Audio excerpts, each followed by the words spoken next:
chez nous. Les rideaux, les couverts, toutes les affaires, on les amène toutes dehors, on dévide la maison, on couvre nos plantes, puis... Que c'est comme un miroir, un arbre. Oui. Ce qui est en dessous de la terre est pareil, comme les branches en haut, hein?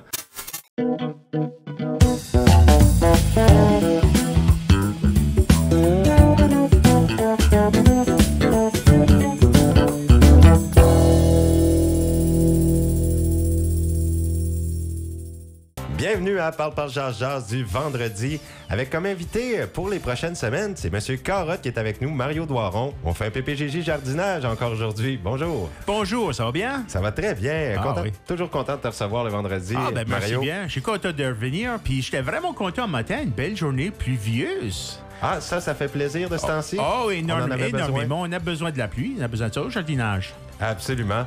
Et puis, on va parler de différentes choses aujourd'hui. Prévention contre le gel, la récolte des courges.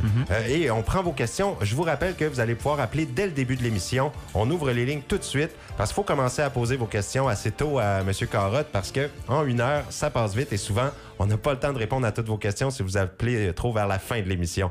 Alors, on ouvre les lignes tout de suite. 506-532-0133.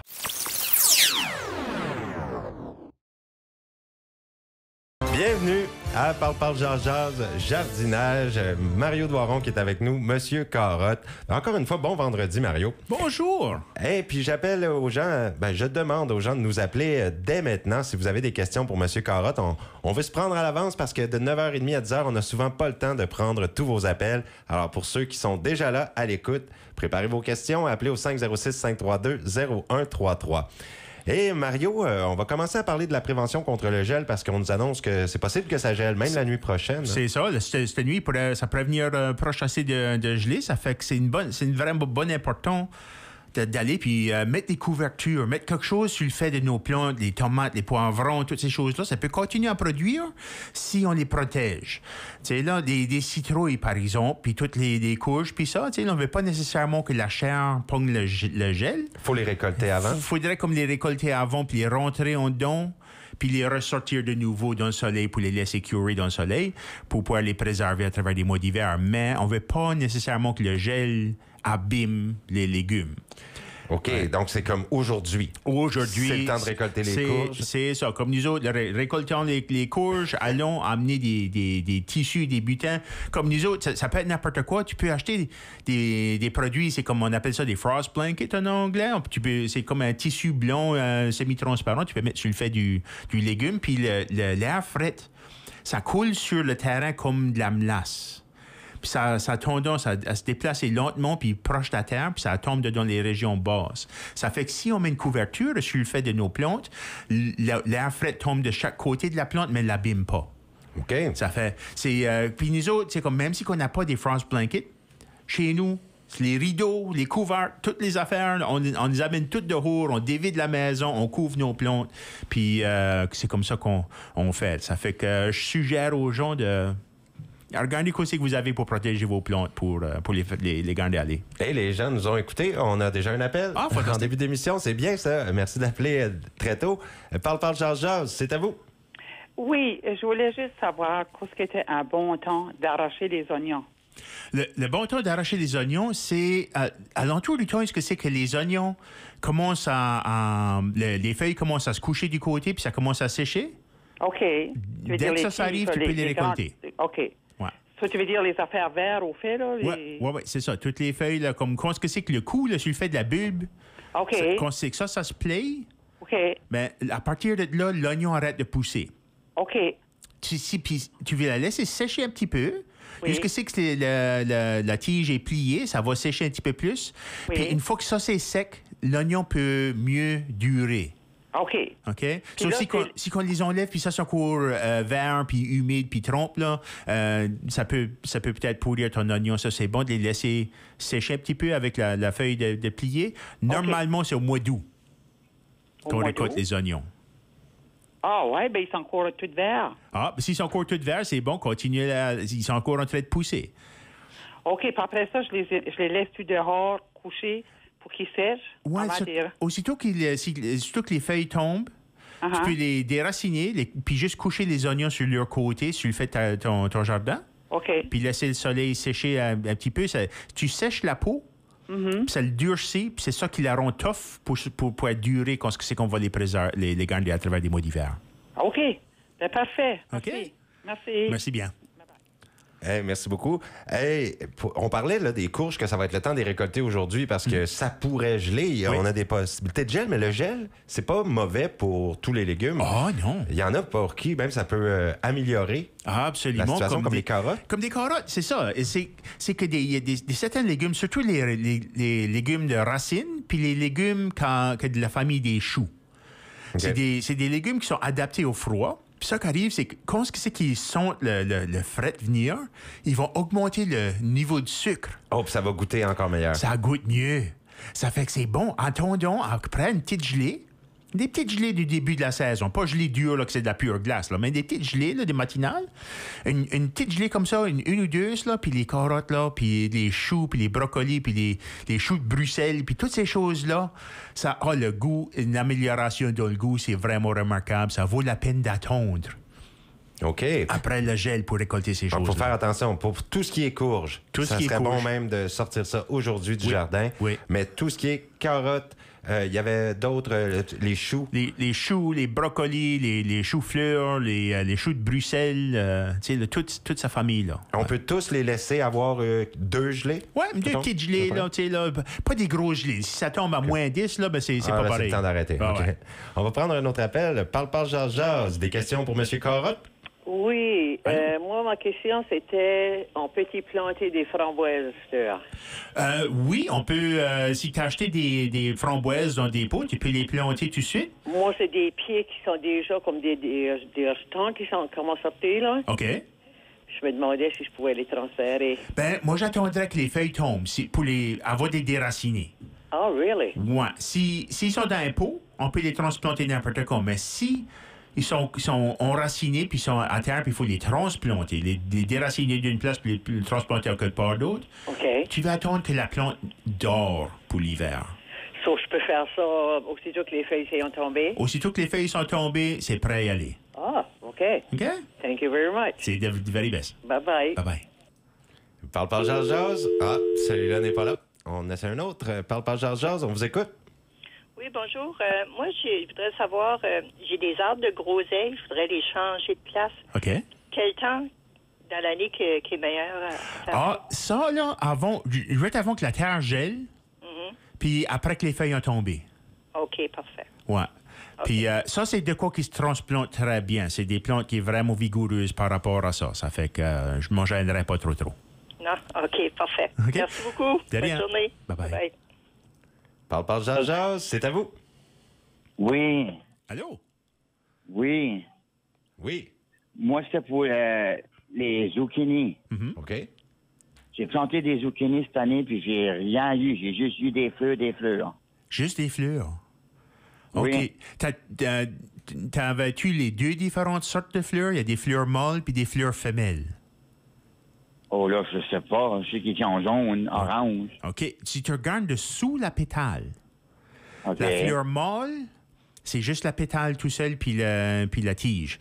Mais la fleur femelle, il y a comme une miniature petite courge dessous. OK. C'est entre la tige puis la fleur. Ça fait que ça que tu fais, ça qui arrive, c'est que des fois, la fleur va fermer avant que l'abeille ait le temps de ramasser du pollen de la fleur mâle puis l'amener à la fleur femelle. Ça fait que OK. pour toi, la manière de corriger ça, c'est de cueillir une des fleurs mâles, enlever les pétales, mais garder le pistil au milieu. C'est comme une petite tige au milieu de la fleur. Elle va être OK. couverte de pollen. Prends-le, OK. puis mets-le, rouvre les pétales de la fleur femelle, puis mets la tige du pistil dedans la fleur femelle, puis fais sûr de le frotter alentour pour faire sûr que le pollen est bien distribué partout sur la partie femelle de la fleur. OK. Puis Faut comme ça, les aider un petit peu. ben c'est ça, il y a besoin des fois là, il y a besoin d'un matchmaker, hein, tu sais, là, c'est comme Oui. c'est un petit peu faut aider un petit peu avec le romance. OK. Puis comme ça, c'est que les fleurs de courge puis de toutes ces plantes-là, ils ont tendance à former la pétale de la mi-temps du matin. Puis si les abeilles n'ont pas venu avant 9-10 heures du matin, des fois, la fleur est back formée, puis ils n'ont plus accès pour Oui. polliniser, faire la job. Hein. C'est ça, là. Ouais. Puis c'est probablement ça, la sécheresse qu'on a eue cet été, puis la chaleur, après avoir fait former les fleurs un petit peu plus de bonheur, puis dépendamment du site, jusqu'à tu les fais pousser, ça se peut que ça l'aura peut-être aggravé particulièrement pour les tiennes. Pour des fleurs. Ouais. Les fleurs se mangent, par exemple. Tu peux ajouter ça à une salade. Ah, ouais. Ouais. Ah, oui. C'est comestible. C'est délicieux, c'est joli. Ça fait une vraie belle salade, ça, là. Puis ça goûte vraiment, vraiment bon. Ah, ben, c'est fun à savoir. Ouais, c'est beau. Merci. De rien du tout. Un petit prix de consolation, là. On n'a pas les zucchini, ben on a des fleurs. Ben, c'est pour ça. C'est pas perdu. Il y a tout le temps quelque chose que c'est qu'on peut en sortir. Hey, mais je savais pas qu'un jardinier peut jouer les entremetteurs, aller faire comme s'accoupler la fleur femelle, fleur mâle. C'est d'amener le pollen. C'est ça, à la c'est bonne amener le place, pollen. puis ça fait la job des abeilles. C'est ça. Puis là, c'est ça souligne juste l'importance des abeilles par rapport au jardinage. La job qu'ils font, là, c'est fondamental. C'est critique au succès. C'est une symbiose qu'on a avec la nature. C'est ça. Nous, on fait des petites manœuvres parce qu'on veut avoir un jardin à la maison, tout ça, mais dans le naturel, là, eux, ils s'en occupent. C'est fascinant de voir tout ça. Ah oui. Hey, donc, quand on disait que le gel n'est pas mauvais pour tout, c'est ça. Il y a plein de petits légumes qu'il faut laisser peut-être geler une fois ou deux. Et puis, je voudrais que tu nous parles de la préparation de la terre parce que c'est le temps là, quand même d'y penser pour le printemps prochain. C'est ça. Ça fait que la terre, naturellement, si on suit les rythmes de la nature, la terre se fait nourrir l'automne. Les feuilles tombent par terre, le foin, les herbes, toutes les fougères, puis toutes les affaires, ça se couche à terre, puis ça décompose, puis c'est comme ça que la terre est habituée de se faire nourrir. Ça fait si on suit ce cycle-là, on peut nourrir notre terre d'une manière vraiment, vraiment puissante. Efficace. Efficace. C'est comme si on fait ça l'automne, les bactéries ont le temps de consommer le produit, puis changer la nature de la terre, donner de la structure à la terre pendant les mois d'automne, d'hiver, puis printemps. Puis quand on est prêt à planter au printemps, la structure est là, les bactéries bénéfiques, puis tous les autres organismes bénéfiques, ils sont en place. Mais si on attend au printemps, il n'y a pas vraiment le temps pour faire monter comme qu'on a besoin. C'est là. Ça fait que c'est important d'ajouter le fumier, ajouter le compost, ajouter les amendements l'automne. Puis quand les feuilles vont tomber aussi, ramasser ça. Quand les feuilles vont tomber, on peut les déchiqueter, on peut les mettre dedans la terre, on peut tout ajouter ces choses-là, puis ça a le temps de décomposer puis de contribuer. Ça gèle pas complètement l'hiver? Ça n'empêche pas de décomposer, que ça soit gelé quand le sol est gelé? Ça va geler, mais aussitôt que ça dégèle moindrement, ça commence déjà à décomposer. Puis il y a des temps dans les mois d'hiver que même ça dégèle plusieurs fois, puis ça commence déjà là à faire la décomposition. OK. Et parle, jase, on vous écoute. Oui, si j'ai beaucoup de zucchini, c'est quelle manière que je peux les conserver? Ben là, il y a des différentes manières. Comme nous autres, ce qu'on va faire, c'est souvent, on va les shredder, puis on va les mettre à geler. Puis comme ça, ils sont dans des paquets, des quantités pour faire comme des zucchini bread, puis des affaires comme ça. Il y a d'autres manières. On peut aussi les slicer, puis les faire déshydrater. Puis là, tu peux les bouillir pour les reconstituer, pour rajouter ça à des soupes, puis des sauces, puis des affaires comme ça. Puis on peut faire des cornichons. Nous autres, des zucchini, là, on a appris à utiliser des zucchini au lieu des cocombes pour faire des mustard pickles, des cornichons à moutarde. Ah oui? Ah, ça fait des vraiment bons cornichons. C'est vraiment, vraiment bon. OK. Mais comme le légume même, juste comme ça, il se garde combien de temps comme dans la maison? Peut-être un mois. OK. Ouais, à peu près un mois. Après ça, il commence à s'en aller. Puis il faut faire sûr, pour qu'il dure plus longtemps sur l'étagère, qu'il ne soit jamais abîmé. Il ne faut pas le bang around. Quand on le récolte, là, on ne va pas le lancer puis le tirer à terre ou il ne faut pas le gratter. Il ne faut pas qu'il y ait de poque. C'est ça. Il ne faut pas le poquer. Il faut qu'il la peau soit bien intacte. Puis là, la pourriture ne se rentre pas dedans. OK, bien, merci beaucoup. De rien tout. Hey, bonne journée. Parle, jase, c'est à vous. Hello? Allô? Ah, OK. Car j'ai des arbres, on est deux, de poires, puis ça fait à peu près 20 ans, 25 ans qu'ils sont là. Okay. Ils n'ont jamais produit de fruits. Oh. Puis cette année, pour une raison ou une autre, un de ces arbres-là a été fruiteux beaucoup. Okay. Sauf que mes poires, on dirait, ils sont tous déformés. Ouais. Qu'est-ce qui fait la cause de ça? Ben, la déformation serait probablement à cause d'une couple de différents facteurs. Une des gros facteurs majeurs, ça serait la chaleur puis la déshydratation. Comme ça a été chaud cet été, ça fait que la plante a eu de la misère à remplir les fruits d'eau. Puis des fois, il y a des insectes qui vont piquer le fruit quand il est immature, puis ça peut... Tu sais, là, faire une petite déformation là jusqu'au ça a été piqué. Dans ce cas-ci, mais c'est plus qu'ils sont déformés beaucoup. Ouais. Sauf qu'il y en a peut-être une ou deux sur les quarantaines, la première fois qu'ils ont produit des fruits, qui sont belles.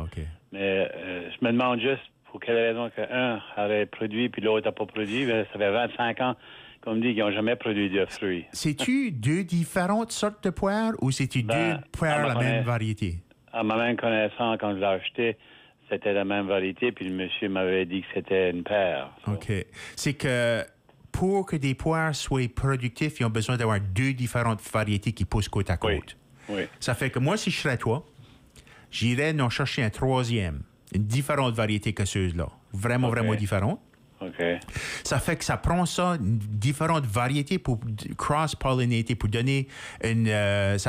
si c'est la même variété, on dirait que ça produit pas bien. Oui.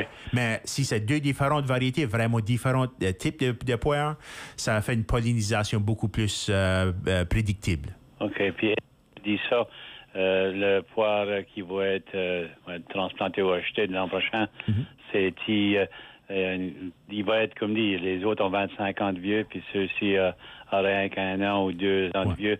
Ça prend 2-3 ans avant qu'il peut produire un fruit ou un... C'est ça. Ça peut prendre 3 à 4 ans. OK. Ouais, ça peut prendre chaque année, mais il va peut-être fleurir tout de suite. OK. Puis c'est ça que tu vas chercher pour immédiatement. C'est que si lui fleurit, en même temps que les autres fleurissent, ben les autres vont pouvoir produire en attendant que le nouveau puisse commencer à produire du fruit. OK. Puis la proximité, à peu près 7-8 pieds de distance entre les arbres. Tu voudrais plus proche de comme 20 pieds. 20 pieds, OK. Ouais, mais tu voudrais pas comme les mettre comme vraiment éloignés, comme 200 pieds l'un de l'autre. Tu les veux que ça aille assez proche. Mais si c'est comme 7 ou 8 pieds, c'est trop proche à proche. Puis une fois que les arbres sont matures, les branches vont s'entremêler puis ça va faire des problèmes. Oui, c'est ça. So, on veut une distance assez pour pas que les branches se touchent. Puis parce que quand les branches se frottent, ça crée des maladies dans l'écorce. Puis au point de vue de la hauteur, c'est mieux de trimer sur le fait, parce qu'après tout, il y a 25 ans, il commence à être haut, sauf que les branches ne touchent pas. Là, je prévention là, de les couper ou les tailler pour pas qu'ils se touchent un à l'autre, comme un pommier. C'est-il bon de limiter sur la hauteur? Oui, juste pour faciliter ta relationship avec ton arbre. C'est pour que c'est plus facile pour toi accueillir tes poires. Oui, OK. C'est tout. On veut pas que tu sais, tu le fais d'une échelle. Puis des fois, là, ça peut prendre des grosses bousculades. Je sais pas à propos de toi, ben moi j'en ai eu une coupelle, puis des fois ça peut être pas mal dangereux. Oui. Et on dit ça encore, pour le poire même, parce que ça m'a surpris cette année que si on a eu une belle printemps, à ma connaissance, mais dans l'été c'était très sec, qui aurait produit des fruits tout à coup comme ça. Ben, c'est probablement ça. C'est juste que ça fait longtemps qu'il bâtit. Un arbre comme ça, un arbre à fruits, ça y prend chaque année à bâtir la force pour produire du fruit. Il ne va pas nécessairement vouloir produire beaucoup de fruits à tous les ans. Non. Ils font, 25 ans, c'est un peu long, hein? À tous les 7 ans à peu près, ils font une grosse production. OK. Puis une production mineure à tous les ans entre ça. Puis pour le fumier, qu'est-ce qui serait recommandé? Pour du fumier? Oui. Moi, j'ajouterais n'importe quel fumier que tu peux avoir en quantité, une bonne quantité. Si tu peux mettre un petit peu de fumier de même tout autour du tronc de l'arbre, pas pour grimper le tronc. Tu veux pas choquer le tronc, mais dessous les branches, puis jusqu'au bout, jusqu'à que les branches seront, fais sûr d'ajouter du fumier de même à terre, dessous jusqu'à que les branches seront. Comme ça c'est là jusqu'à que les racines qui se nourrissent. C'est là ce qu'ils sont. Puis ça fait que à toutes les fois qu'ils vont mouiller, ça va nourrir tes racines, puis ton arbre va vraiment avoir de la force et de l'énergie. OK. Un gros merci. De rien du tout. Bonne journée, là. Parle, Jean-Jean, c'est à vous. Oui, moi, j'avais planté des grosses fraises. Okay. Je mettrais dessus pour l'hiver. Moi, je mettrais de la paille.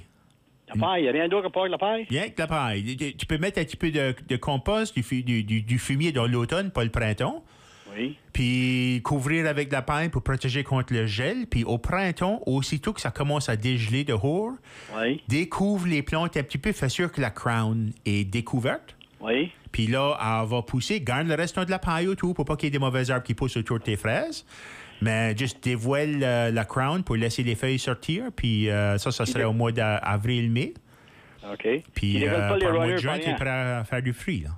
Tu décolles pas les runners, rien. Là. Non. Ben, tu peux garder les runners. Ça va dépendre comment c'est que tu... Si tu veux faire épaissir ta patch de fraises, laisse tes runners pousser. Mais si tu es déjà plein en masse, tu peux en enlever. OK. La laisse, sais-tu? Si je la quoi? La laisse, la côte, la laisse. J'ai pas compris La laisse de la côte, ferais-tu là-dessus? Oui. Tu veux dire comme des algues pis ça? Non, la laisse. La laisse? La côte. Je connais pas le terme, pardon. C'est l'arbre qui saute sur la côte. Là. Ah, OK, des algues, oui. Oui, des algues, ça marche vraiment bien. Ah, OK. Oui, c'est meilleur que du foin. Meilleur? Meilleur, parce que le foin, la paille, il n'y a pas beaucoup de graines. Le foin, c'est l'eau des graines. OK. Puis là, tu pourrais peut-être ajouter du foin parmi tes... tu sais, là, ça pourrait pousser du foin parmi tes fraises. Tu voudrais pas... Surtout si tu le mets pas assez épais. Okay. Mais des algues, là, du seaweed, puis tout ça, ça n'a pas de graines. OK. Ouais. OK, merci beaucoup. De rien. Ouais. Bonne journée. Hey, puis il y avait quelqu'un la semaine passée, Mario, qui me disait surpris de voir, parce que là, quand tu disais à l'autre de mettre du fumier en dessous de l'arbre, jusqu'où les branches vont, tu mets le fumier par terre, mais jusqu'où les branches vont, parce qu'il y a quelqu'un qui me disait qu'il était surpris d'apprendre que c'est comme un miroir, un arbre. Oui. Ce qui est en dessous de la terre est pareil, comme les branches en haut. Hein? C'est ça. Ça fait un miroir, c'est spécial. Puis c'est une chose, la perception des jardiniers et jardinières, de remarquer ce qui se passe qui est invisible à nos yeux. Il y a beaucoup de choses qui se passent sous la terre. La plupart de la magie du jardinage puis de l'horticulture se passe dessous la terre. Ça fait qu'il faut qu'on pense à ces choses-là. Qu'est-ce que les racines? Combien d'eau qui se passe là? L'eau va-tu s'évaporer? Va-tu s'en aller ou va-tu rester là? Le travail des vers de terre. Le travail des vers de terre, les champignons, les bactéries bénéfiques. Il y a plein d'organismes qui contribuent au succès du jardinage, puis il faut les nourrir, eux. Fait que c'est un peu d'avoir une compréhension de ce qui est invisible. Tu dis, c'est bon de savoir un peu comment ça fonctionne. Il faut gratter sous la surface un petit peu pour comprendre au creux. Ça, il y a toutes sortes de bons livres. Je sais que toi, tu es très autodidacte. Tu es allé par expérience en toute ta vie. Tu as fait du jardinage, mais j'imagine que tu as passé à travers quelques livres, des fois, pour des trucs. Oh, absolument. J'ai lu plusieurs livres par rapport à la permaculture, à l'écologie, à la foresterie. Toutes sortes de choses comme ça. La biologie...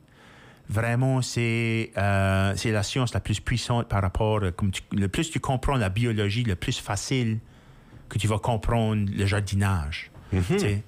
On va vers un autre appel. Parle, Georges, c'est à vous. Allô? Allô? Allô? Allô, oui, je m'appelais pour savoir, comme j'ai de la rhubarbe. Oui. Je vais mettre du fumier dessus. Oui. Je pourrais-tu, faut-tu que je goûte les feuilles puis ça qui reste là, avant de mettre le fumier? T'es pas obligé, mais tu pourrais. Oui, ça serait mieux, je crois. Oui, ça ferait pas de tour de l'enlever. Puis vraiment, c'est comme... Puis c'est bon que tu mettes du fumier. C'est ça que ça prend pour avoir une bonne production de rhubarbe à tous les années. C'est une plante gourmande. Elle a besoin d'être nourrie pas mal, cela. Du fumier, deux, trois bonnes pelletées de fumier fait énormément de bien. Oui, moi, j'ai acheté du fumier de vache en sac. Là. Ah, fantastique, right on. Ça serait bon pour ça? Ah oui, excellent, ça. Ah, absolument. Puis, comment c'est que c'est le meilleur temps? Ben, tu peux commencer à le mettre tout de suite. La plupart des feuilles de rhubarbe sont déjà pas mal ratatinées, réabsorbées avec la racine. Ça fait qu'à cette heure, c'est pas mal le temps. Moi, je me grée à faire les miennes la semaine prochaine. OK. OK? OK. Merci beaucoup. Merci bien. Bonne journée. Bonne journée. Ouais.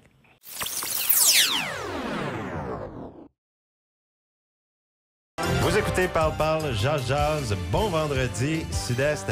Et puis je remercie tous les gens qui ont répondu à l'appel, en fait, d'appeler plus tôt. On va avoir le temps de répondre à beaucoup plus de vos questions aujourd'hui parce qu'on a pris les appels dès 9h. Et ça se poursuit. On retourne au téléphone. Parle, Jazz, on vous écoute. Oui, moi j'aurais des framboises à transplanter sur cette île bon temps pour le faire ça. J'espérais jusqu'à temps que les feuilles sont pas mal tombées. Avoir des transplantés. Ah, OK. Ouais. OK. C'est le meilleur temps d'espérer. Une fois qu'ils tombent endormis, hein, c'est comme faire une chirurgie à une plante quand on va les transplanter. C'est bien meilleur qu'à se knocker out avant de faire de la chirurgie, right? OK, c'est bien bon. Puis comme ça serait été un bon temps de les arracher. Moi, j'attendrais. Il y a encore des feuilles dessus. Oui? Ouais, j'attendrais que c'est tombé. On a un autre mois. Puis on a comme... T'as juste comme décembre que la terre va geler dur. Ouais. Tu sais, là, vers mi-décembre, là, ça va commencer à geler pas mal dur. T'as jusqu'à ce temps-là à les transplanter. Ah, OK. Ouais, on a tout le mois de novembre encore, là, octobre puis novembre. OK. C'est bon, monsieur. C'est bon? Merci bien. OK. Parle, Jean-Jean, c'est à vous. Oui. Allô?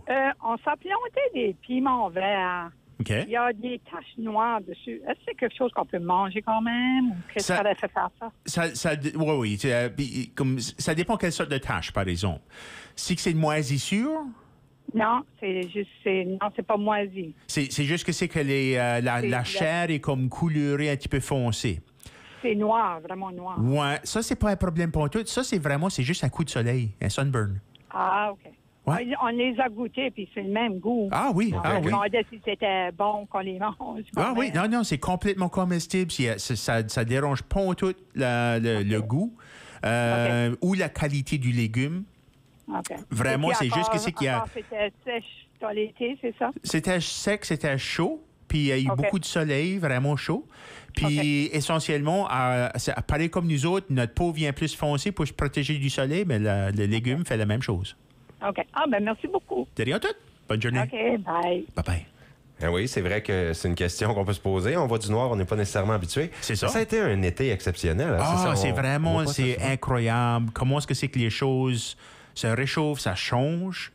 Puis, il faut s'adapter comme jardinier et jardinière. Puis, j'ai jamais vu ça à quel point, quand on passe de l'ombre au soleil, la différence de température. Ah oui, c'était énorme. hallucinant. Des journées qui faisaient frais là, récemment. Puis, au soleil, c'était encore la canicule. Wow, oui. C'est spécial. Il y a une grosse différence entre l'ombre et le soleil. La chaleur est vraiment intense. Fort.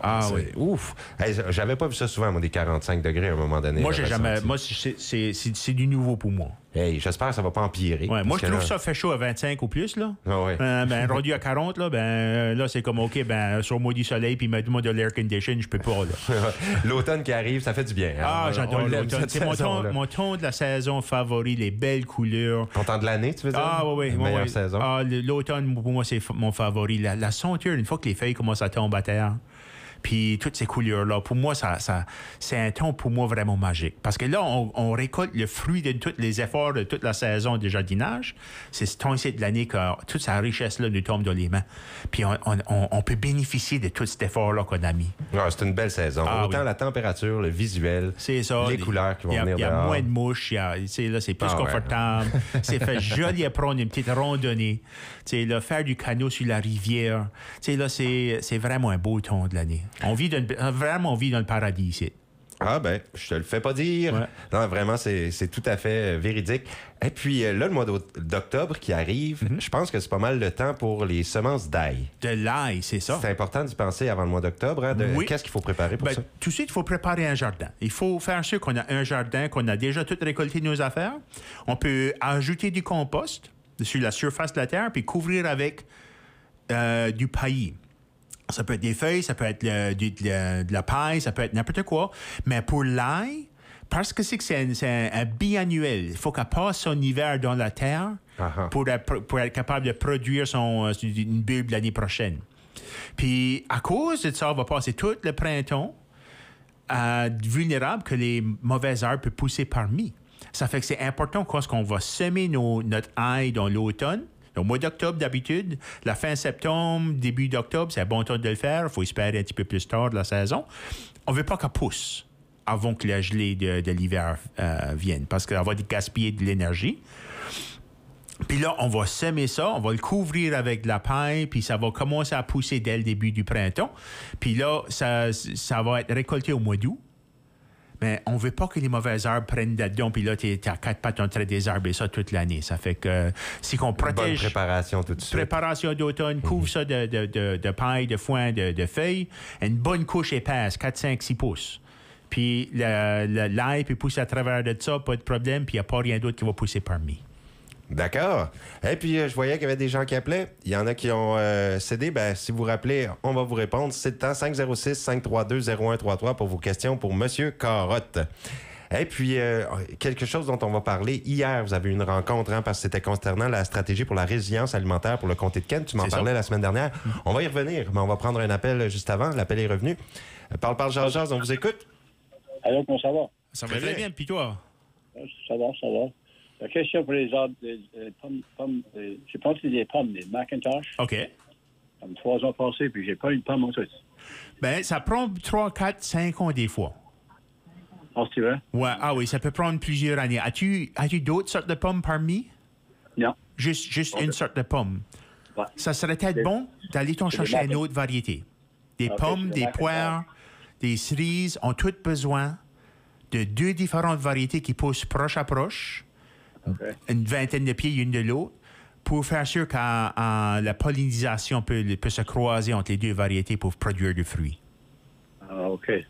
Ça n'a rien à faire avec les arbres qui ont l'air, toutes les croupes, là. Faut c'est trimer, rien? Non, ben, t'as pas besoin de les trimer plus que ça, à moins que tu as des branches qui se croisent, qui pourraient frotter. Ça à cause des maladies. Sur ça, tu voudrais couper ça, mais dans les mois d'hiver, janvier, février. Ah, OK. J'en ai acheté 2, puis ils ont mis comme 10 pieds entre les 2. OK. Il y a rien entre tout. OK, on va essayer ça, mettre un autre différent d'ordre entre les 2.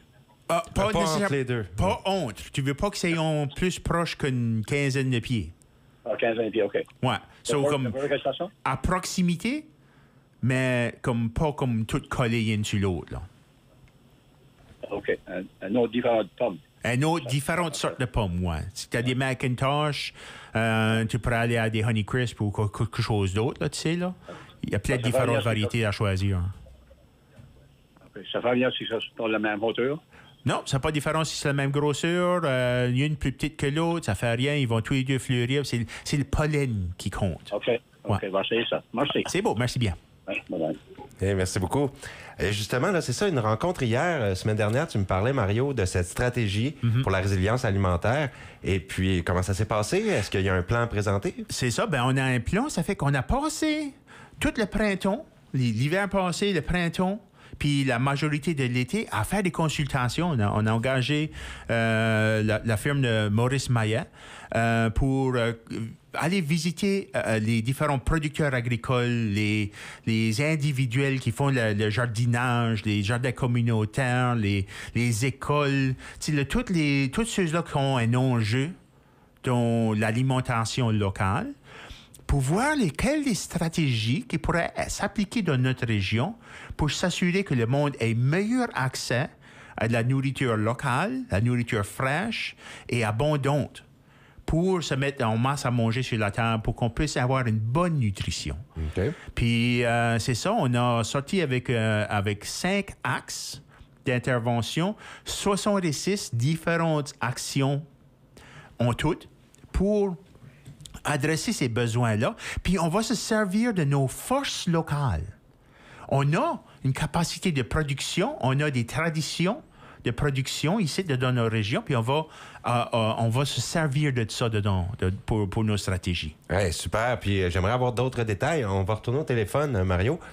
Parle, Jazz, on vous écoute. Oui, bonjour. Nous autres, on a des genres de... C'est comme des Concord grapes, là, des petits bleuets bleus, mais il y a une petite graine dans le milieu, puis je me demandais, j'aimerais les mettre dans mon céréale. Ça ferait-il du tour, c'est que je mangerais de la petite graine qui est dedans.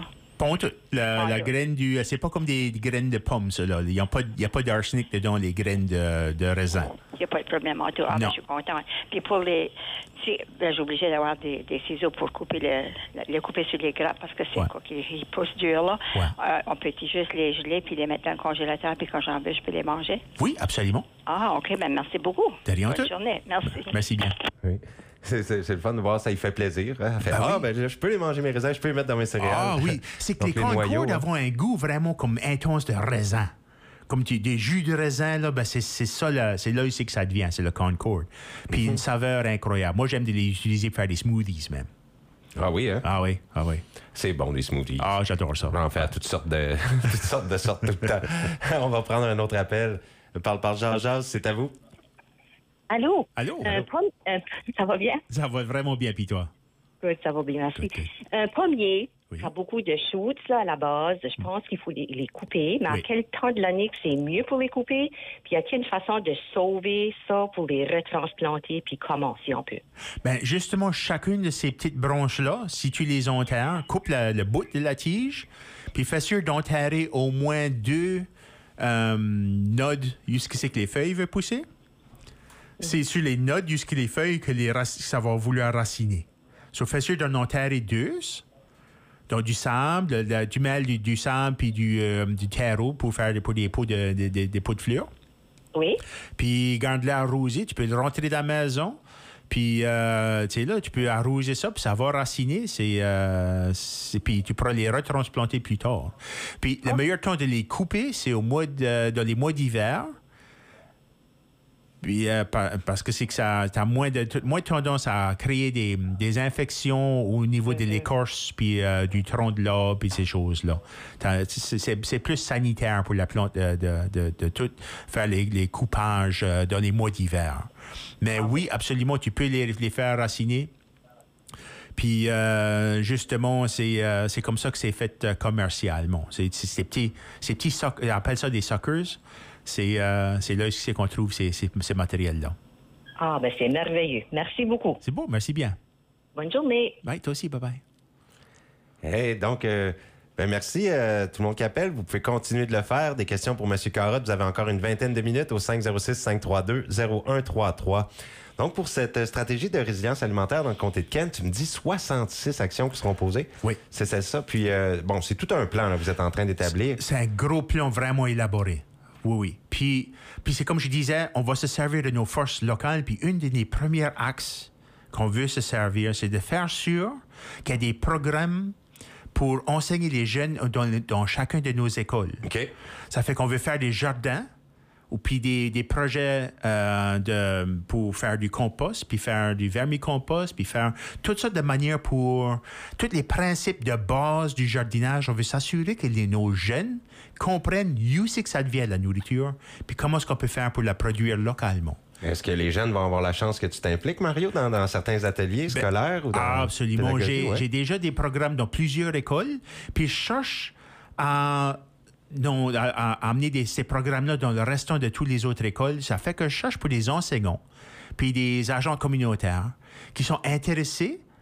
Donnez-moi un coup d'appel. Toutes les écoles au comté de Kent, nous autres, à la Commission des services régionaux, je suis très content de pouvoir venir à votre école puis offrir des programmes, des semences, puis la croissance des plantes, la conservation des aliments dans l'automne, puis la cuisson. Toutes ces choses-là, c'est des choses qu'on veut vraiment impliquer nos jeunes à apprendre à faire. Eh oui, les preuves ne sont plus à faire. Mario Doiron, M. Carotte, c'est l'homme de la situation. Il faut répondre à vos questions et apprendre plein de choses. Je pense que les jeunes vont bénéficier de ça beaucoup.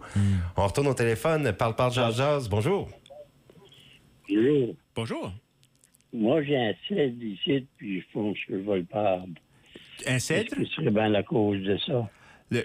Probablement, ça aurait été la chaleur puis la sécheresse au courant d'été. Le manque d'eau, hein? Manque d'eau. Les cèdres, c'est une plante qui est vraiment qui a beaucoup soif. Normalement, si tu vas trouver dans la nature où tu trouves des cèdres, des cédrières, c'est quasiment un étang. C'est une terre humide. Puis souvent, dans nos cours sont trop secs pour des cèdres. Ouais, pour moi, je pense que ça arrivé à manquer d'eau. Ouais, ah oui. Ça fait comme si tu as encore de la verdure dessus, tu pourrais peut-être la ramener si tu l'arroses régulièrement. Mais si tu as besoin de continuellement l'arroser à cause que la place jusqu'à les enraciner est trop sec, ça serait peut-être mieux d'en mettre un arbre comme ça dans une place juste dans ta cour qui tient plus d'eau. Oui, mais c'est ça, je pense, qui s'est arrivé. Il manque d'eau. Oui, ah oui. C'était un été vraiment difficile pour des cèdres. Oui, c'est vrai. Ah oui. Ben, c'est correct. Merci beaucoup. Merci bien. Merci à vous. Bonne journée. Parle Jazz, on vous écoute? Oui, allô. Moi, j'avais planté des chênes. OK. J'en ai 2 dans ma cour. Ils sont rendus gros. OK. Mais les branches viennent basses, puis si je peux pas marcher dessous sans me fesser la tête dans les branches, ouais. j'ai du bon temps pour couper des branches. On peut faire ça? On peut faire ça, mais j'attendrai encore un petit peu. Comme quand, là? Janvier et février, c'est le meilleur temps de le faire. Dans l'hiver? Dans l'hiver, ah oui. Parce que là, l'arbre est en train de dormir, puis ça n'aperçoit pas que tu es en train de couper des branches. Puis quand il se réveille au printemps, c'est comme se réveiller d'une chirurgie. Tu sais, là, il est prêt à y aller, puis prêt à guérir, puis là, rendu le printemps, il est prêt à repousser des nouvelles branches sur la hauteur, puis pas nécessairement comme tout remplir à terre. Là. Ça fait que le meilleur temps de tailler les arbres de toutes les sortes, c'est les mois d'hiver. Je ne veux pas couper des grosses branches, juste ce qui traîne. Oui, c'est ça. Même des petites branches, c'est important d'attendre que la neige soit venue. Que les feuilles soient tombées, puis la neige soit venue avant de les couper. Ah, OK. Ouais. C'est ça que je vais faire. Merci beaucoup. Merci bien. Bye-bye.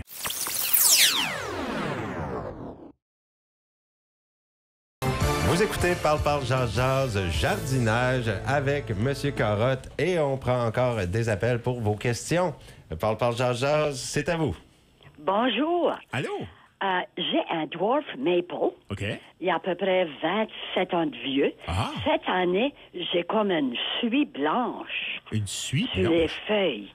Ah, vraiment? C'est à cause qu'il n'y a pas assez eu d'eau ou quelque chose. C'est possible. Je veux dire, ça a été un été vraiment stressant pour les arbres. La plupart des arbres sont habitués à un montant d'eau assez abondant. Oui. Ça se pourrait qu'il y aurait eu une maladie qui aurait passé. Normalement, les maladies comme des fungus qui se passent sur les arbres, ça se passe quand c'est humide. Oui. Ça fait que c'est pas nécessairement ça qu'on a eu cette année. Il y a eu d'humidité, Ouais. Ça, il n'y a rien que tu sais que je pourrais traiter ça avec. Ben, moi, ça, je ferais. Je prendrais une coupe de ces feuilles-là qui montrent cet effet-là, mets-les dedans un sac Ziploc, renforme-les. Right on. Puis amène-les au centre d'achat pour comme des nursery, une place qui vend des arbres. McCarter's. À McCarter's, c'est n'importe quel de Dieu. Right. Puis amène-les à la personne qui est en charge de vendre les arbres, puis montre-lui. Tu veux le mettre dans un sac Ziploc. En tout cas, que c'est une maladie qui est contagieuse.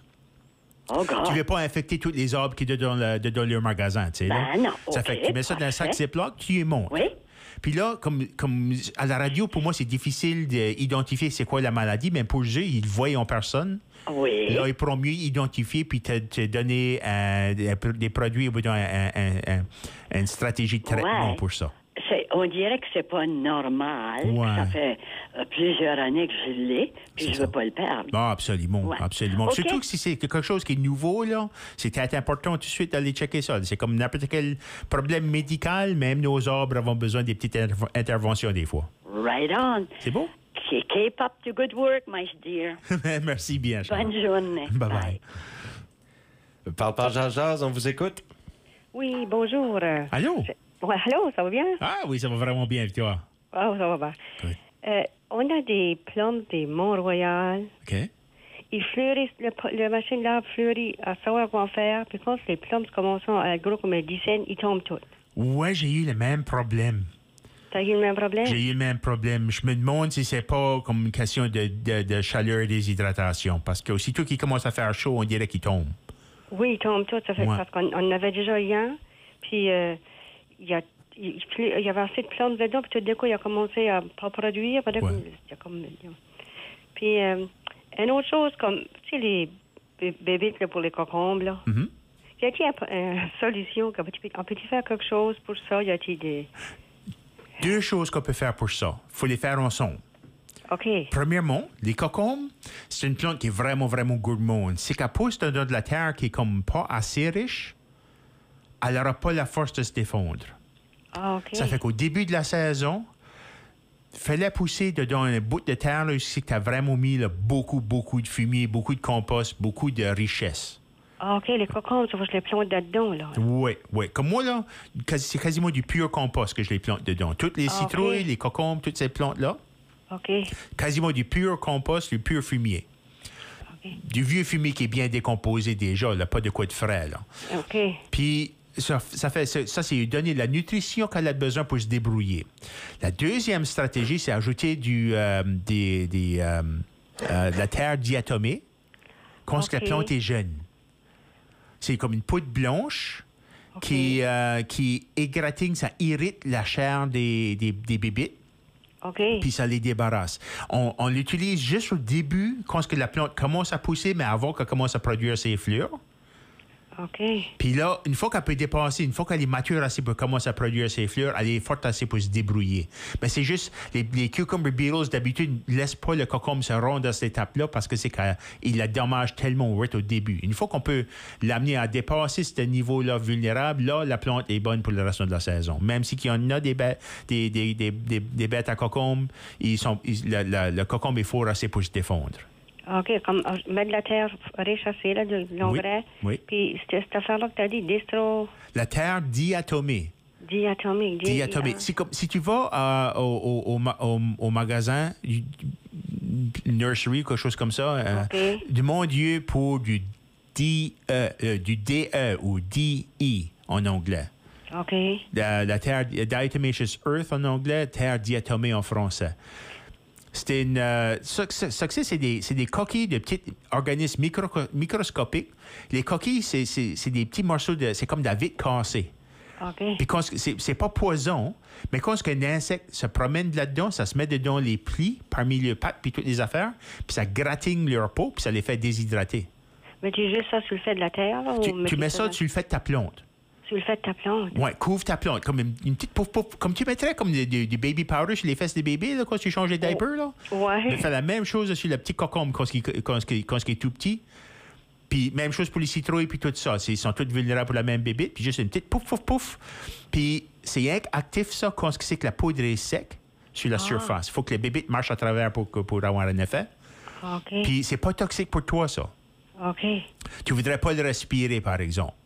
Parce que nous autres, cette année, ça a été affreux, ces bébés-là. Ah oui, il y a beaucoup de monde qui a énormément de misère avec ça. Puis souvent, je trouve que c'est que la terre est pas assez riche, puis les plantes sont juste pas assez fortes pour se défendre. OK, parce que tu sais, là, quand on met du fumier dans la terre, puis tu sais, là, tu croirais, là. Mais c'est comme si tu laboures dans la terre, c'est dissous un petit peu. Ah, OK. So, moi, je le mets un bon 3 pouces de compost à la surface de la terre, puis je mets juste mes graines dessous ça. OK. Puis là, elle pousse à travers du compost. Puis c'est que ça va raciner directement dedans le compost. Puis là, ça mange vraiment... ça a toute la nutrition qu'elle a besoin. Puis là, la plante est forte. Ah, t'es forte. Puis quoi tu m'as dit pour faire pour mon plum tree? Il faut que je le laisse, puis je le coupe? Ou que je le laisse? Moi, je le couperais pas, non. Le plum tree, moi, ça je ferais, c'est au niveau de ses racines. Mais du compost, du fumier autour de son niveau de racine, comme une donut autour du tronc. Fais sûr de ne pas grimper le tronc avec le fumier puis le compost. Puis une fois que tu as ça de mis, ça va nourrir ton plum. Puis là, tu fais ça, ajoute des copeaux de bois, des wood chips. Ah, ouais? Ouais. Réduis l'évaporation de l'eau. Fais sûr que quand il y a de l'eau qui tombe là, ça reste là. OK. Ouais. Puis là, ça fait un niveau d'humidité plus stable au niveau des racines de l'arbre. Tu veux pas du lawn au niveau des racines. Faut que ça semble comme le plancher d'une forêt. Des feuilles, des copeaux de bois, du foin, de la paille, n'importe quoi comme ça va réduire l'évaporation puis rendre des choses beaucoup plus confortables pour nos arbres. OK. Ouais. Puis si on veut le trimer, y a-t-il un meilleur temps pour le trimer? Oui, toujours l'hiver, les mois d'hiver, janvier, février. Le début de l'hiver, c'est meilleur parce que ça a plus de temps à sécher la coupure. Oui. Puis là, ça a moins de tendance à faire des maladies puis des infections. Parce que des arbres peuvent avoir des infections pareilles comme nous autres si on les coupe. OK. Ça fait que tu fais ça les mois d'hiver, il y a moins de maladies dans l'air, l'arbre a moins de chances d'avoir des problèmes quand on va les couper. OK. Ouais. Mais l'essentiel, c'est de protéger l'eau au niveau des racines. Puis ça, c'est du compost puis des wood chips autour de ses pieds. Ça prend de l'eau, là. Ah oui, ça prend... surtout du fruit, hein. Et il veut remplir des fruits pleins d'eau. C'est le montant d'eau qui va faire grossir ton fruit. S'il n'y a pas d'eau, il n'est pas capable de le faire. Il va se débarrasser de ça, puis il va essayer de garder l'arbre vivant au lieu de reproduire. OK. Ça fait qu'il y a besoin de l'eau de surplus pour pouvoir faire du fruit. OK. So, c'est pour ça qu'il faut préserver l'eau au niveau des racines des arbres. Il faut la garder, puis pas les stresser, les arbres, pour trop. OK, comme ça, il faut qu'il y ait de l'eau aux racines pour qu'ils fassent quelque chose. C'est ça. Puis dans des années secs comme qu'on a eu là, ça ferait pas tôt de venir au moins une fois par semaine, puis les arroser. OK, OK. Ouais. Ah, ben, on aura des plommes l'année prochaine. Ah oui, je suis sûr que oui. OK. Ben, OK, ben, je te remercie beaucoup, Dan, pour toutes les... D'abord, on aura des concombres l'année prochaine, puis... On va souhaiter. Bonne chance. OK, c'est ça, merci beaucoup. Merci bien. Bye. OK, bye. Parle Jazz, c'est à vous. Oui. Allô? Moi, j'aimerais te savoir, comme... Il y avait des bébés qui mangeaient les beans, là. Ah. Le fait des feuilles, quand ils commençaient à pousser. Oui, au début de la saison, ça, hein? Oui, c'est au début, là. Ouais. Qu'est-ce que tu mets pour ça, pour les arrêter? Normalement, surtout des fèves, des cosses, des beans, c'est des limaces, des slugs. C'était des slugs, tu faisais ça? Oui, parce que ils se promènent aussitôt que ça sort, hein, des cosses, des plantes d'écosse, ils sont vraiment tendres, c'est délicieux, puis les slugs les adorent. Puis au cours d'une soirée, ils bougent pas vite, ben ils sont voraces, ils ont vraiment faim, puis ils mangent beaucoup. Puis ils peuvent débarrasser comme toute une pleine semence, ils peuvent tout le manger de nuit, là, quasiment. C'est vraiment cause beaucoup de dommages. Ça que moi je fais, je me sers des cousses qu'on appelle des slug bait, c'est comme des petites pellets. Ça peut être blond ou ça peut être beige. C'est essentiellement du pain avec un petit peu de fer dedans. Ce qui arrive, c'est que les limaces, ils adorent le pain. N'importe quoi, ce qui sent le pain ou la bière ou quelque chose comme ça, qui sont fermentés. Oui. Pour les limaces, ça, là, c'est comme ça va les haler. C'est comme Homer Simpson puis des donuts, là. Ça les hale de loin. Puis ils vont tous manger ça avant de manger tes petites plantes. Puis là, ils sont allergiques au métal, ils sont allergiques au fer. Jusqu'où ce que tu as pour ça, tu as dit, c'était? C'est du slug bait. Tu peux acheter ça au Garden Center. Au Garden Center. Ouais. Puis c'est des petites pellets. Tu vas juste mettre ça à terre. Au début, quand c'est que les plantes commencent à en sortir, aussitôt que tu plantes tes cosses, épare-en un petit peu. Puis fais sûr d'en garder. Ça prend à peu près 2 ou 3 semaines. Là, les plantes sont grosses assez, qu'elles sont fortes assez pour se défendre. Une fois qu'ils dépassent un certain niveau de croissance, ils sont plus fortes que les limaces sont plus capables de complètement les détruire. Puis là, tu n'as plus besoin de continuer à l'utiliser, ce produit-là. OK. Puis la terre automatique, ça, là? Oui. Ben, quand c'est que tu mets ça, là? Qu'est-ce que ça fait, là, que tu devrais? Ça, moi, j'aime ça de mettre ça au début de la saison, parce que surtout les plantes de concombre commencent à pousser. Elles sont vraiment vulnérables. C'est comme n'importe quelle plante. Quand c'est des tout petits bébés, ça prend pas grand-chose pour les défaire. Ça fait que juste pour les aider à dépasser ce défi-là de ces bébites-là, juste un petit poudré de sa poudre blanche-là sur les feuilles. Oui. Aussitôt que les insectes vont marcher là-dedans, ça va gratigner leur peau, ça va les nuire, ils vont s'en aller. C'est désagréable. C'est comme mettre du itching powder partout, surtout, ça les fait vraiment mal à l'aise. Ça, tu les mets sur les feuilles, ben faut que tu t'en mettes à terre aussi, sur la terre. Tu peux en mettre un petit peu à terre, mais c'est sur les feuilles que ça va faire le plus de bien. Puis il faut le mettre quand c'est sec. Si c'est trempe ou qu'il a mouillé, c'est moins effectif. Ça fait qu'à tous les fois qu'il mouille, il faudrait en remplacer un petit peu. Ah, OK, Dan, je te remercie beaucoup. De rien, tout. Bonne journée. Là. Bonne journée. OK, bye-bye. Eh bien, plusieurs appels aujourd'hui. Oui. Je veux remercier les gens qui ont commencé à appeler plus tôt. Aujourd'hui, à 9h, on a eu le temps de répondre à plus de questions. Ouais. Et puis, on va se donner un rendez-vous la semaine prochaine, donc, M. Carotte. Et puis, on parlera la semaine prochaine peut-être de la déshydratation des tomates au lieu des embouteiller. Puis, il y a plein de sortes de façons pour faire mûrir les tomates à la maison. Absolument. Choses comme ça. Il y a plein de manières à préserver nos récoltes, puis des bonnes techniques pour avoir un meilleur résultat avec nos récoltes. Et soyez fidèles au poste semaine prochaine. C'est le retour de Mario avec nous pour un vendredi PPJJ jardinage. Et puis pour aujourd'hui, je vous souhaite une très belle fin de semaine. C'est ça, à la semaine aussi, prochaine, bonne Mario. fin de semaine. Bye-bye. Bye-bye.